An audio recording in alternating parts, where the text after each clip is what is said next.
Bonjour à toutes et à tous. Dans cette vidéo, il m'est demandé de vous parler de l'hypersensibilité.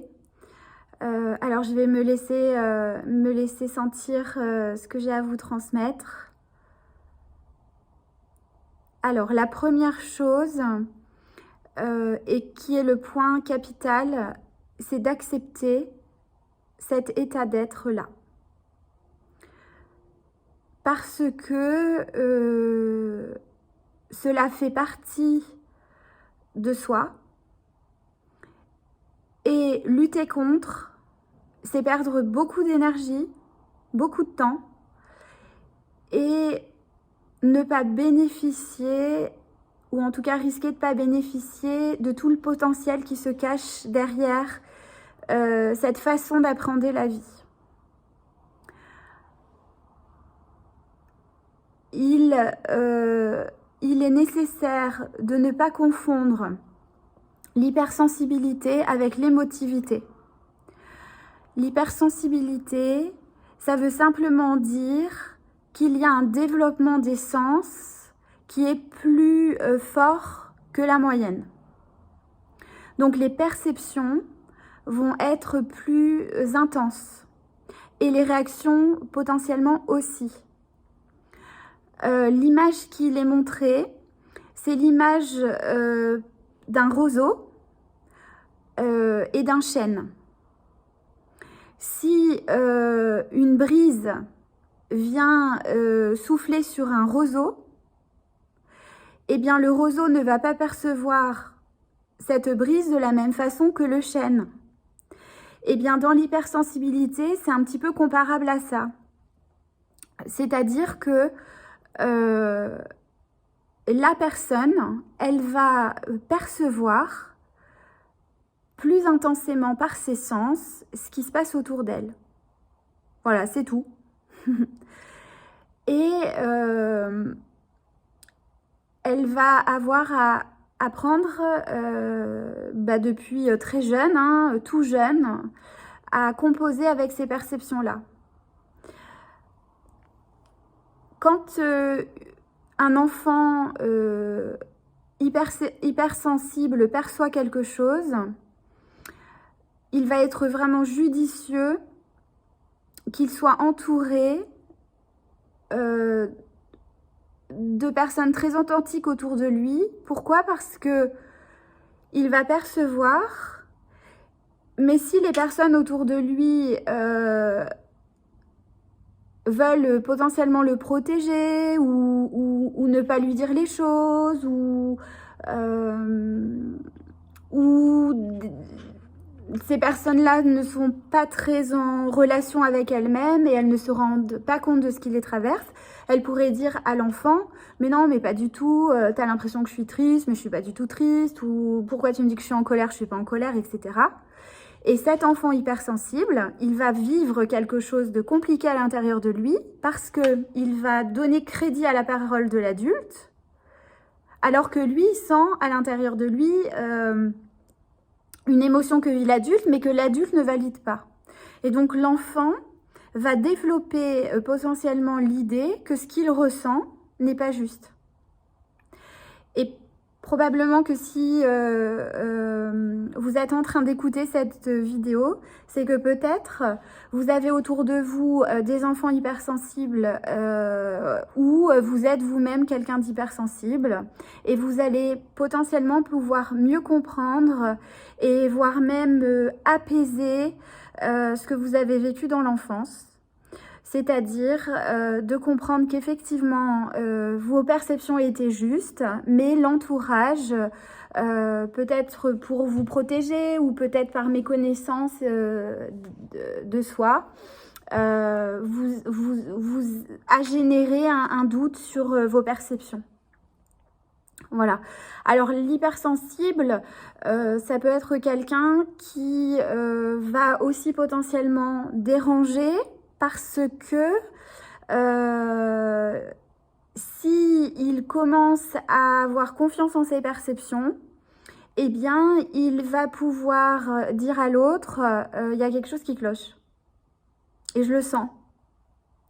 Voilà, donc ça va nécessiter, quand vous êtes avec une personne hypersensible, d'aller vraiment très fort dans votre authenticité parce que un hypersensible qui a compris qui il était va pouvoir mettre vraiment à profit dans la vie de tous les jours cette potentialité et permettre d'éclairer beaucoup de choses, beaucoup d'événements, beaucoup de situations grâce à ses perceptions.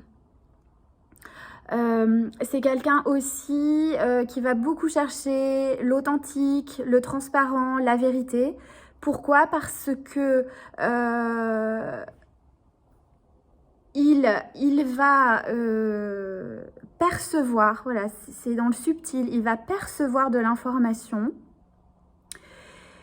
Et c'est pas forcément quelque chose qui est visible à l'œil nu ou qui apparaît déjà. C'est quelque chose qu'il sent. Et plus il va se faire confiance, et plus il va chercher dans sa vie à ce que ce soit aligné, ajusté, etc. Donc il va de plus en plus s'entourer de vérité, de transparence, d'authenticité. Voilà, donc parfois, quand un hypersensible est entouré de personnes qui ne sont pas encore dans la capacité d'être dans cette transparence, eh bien, il va pouvoir être, prendre des décisions de réajuster sa vie pour aller de plus en plus vers cet alignement-là.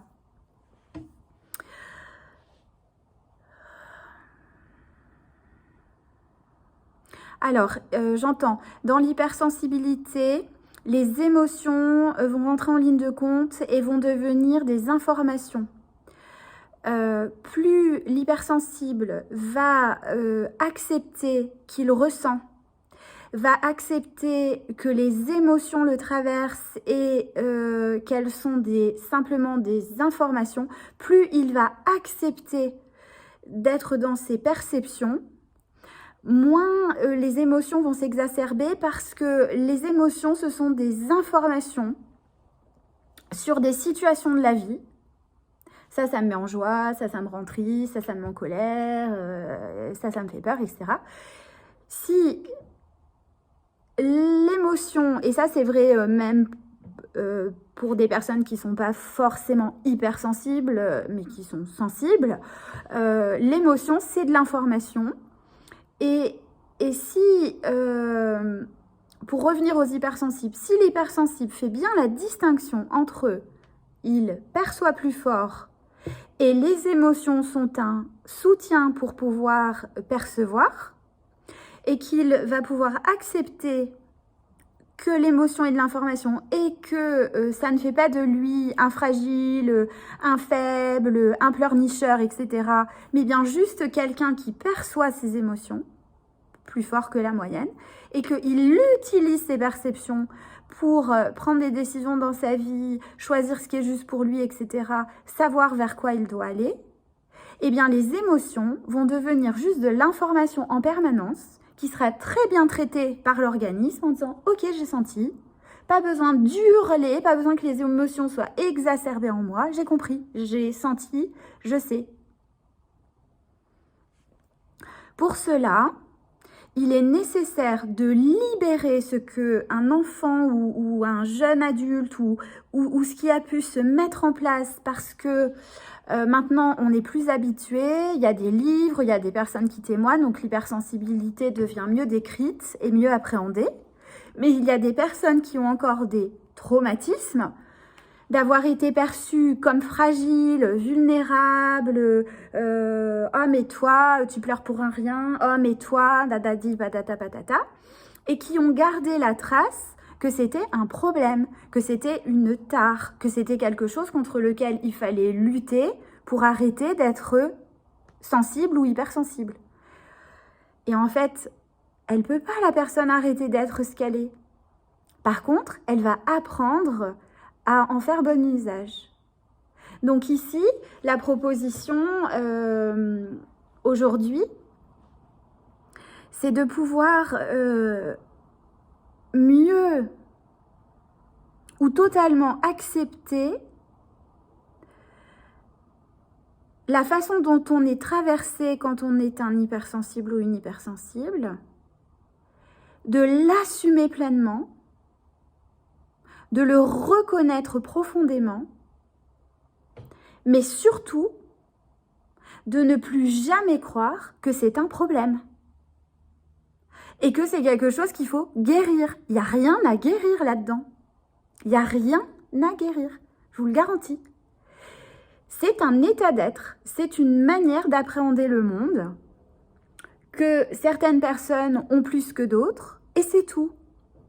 Et comme il faut de tout dans ce monde pour évoluer, eh bien laissez place à votre hypersensibilité, qui est magnifique, qui va vous donner de la pertinence dans vos décisions, de la finesse dans l'information, de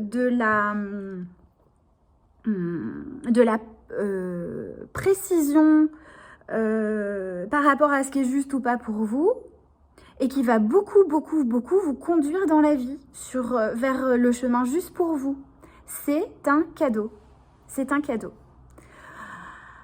Alors moi, j'en suis une d'hypersensible, et à l'époque, j'avais une vingtaine d'années quand un homéopathe m'a dit « Vous êtes une hypersensible, c'est un cadeau, ne changez rien ». Et moi, à l'époque, je lui ai répondu « Vous rigolez ou quoi ? C'est vraiment très compliqué ». Mais il m'a tellement regardé avec intensité et tellement convaincu que j'avais rien à changer de cet état-là et que c'était un cadeau, que c'est resté longtemps en moi. Et aujourd'hui, eh bien, c'est ce que je dis à toute personne que je rencontre et à tout enfant qui est comme ça. Parce que je suis absolument convaincue que c'est un véritable cadeau dans la vie.